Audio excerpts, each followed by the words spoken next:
दोस्तों, आरक्षण खत्म होना चाहिए या जारी रहना चाहिए?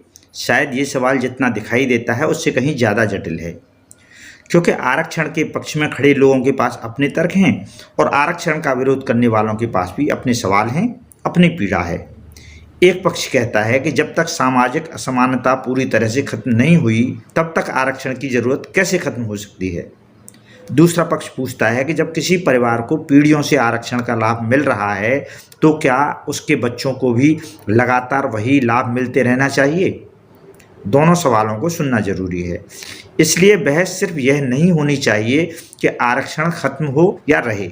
असल सवाल यह है कि क्या वर्तमान व्यवस्था आज भी अपने उद्देश्य को पूरा कर रही है, और अगर समीक्षा की ज़रूरत है तो वह किस आधार पर हो।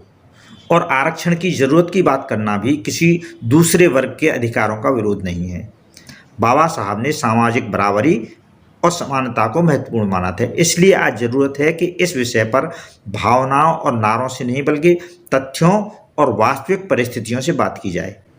क्या हमारे पास आज पूरे देश की ऐसी तस्वीर है जिससे हम जान सकें कि कौन कितना आगे बढ़ा है या कौन अब भी पीछे है। कितने दलित, पिछड़े और गरीब सवर्ण परिवारों के बच्चे 10वीं या 12वीं के बाद पढ़ाई छोड़ देते हैं, और कितने परिवार आज भी शिक्षा और रोजगार के अवसरों से वंचित हैं।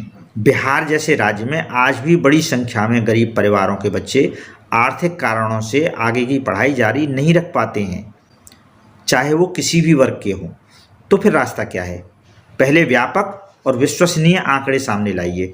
देखिए कौन आगे बढ़ चुका है, कौन पीछे रह गया है, और किन परिवारों को वास्तव में सरकारी सहायता की ज़रूरत है। फिर उन आंकड़ों के आधार पर आरक्षण की समीक्षा कीजिए।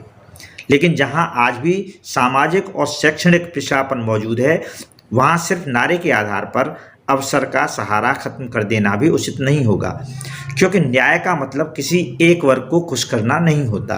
न्याय का मतलब है जिसे अवसर नहीं मिला उसे अवसर मिले, और अगर व्यवस्था की ज़रूरत बदल जाए तो उसकी समीक्षा भी हो। इसलिए बहस आरक्षण होना चाहिए या नहीं होना चाहिए इससे आगे बढ़ाइए। सवाल ये होना चाहिए, आज के भारत में सामाजिक न्याय की सबसे उचित व्यवस्था क्या होनी चाहिए, और इसका जवाब भावनाओं से नहीं, ईमानदार आंकड़ों, वास्तविक परिस्थितियों और निष्पक्ष समीक्षा से मिलना चाहिए। नमस्कार।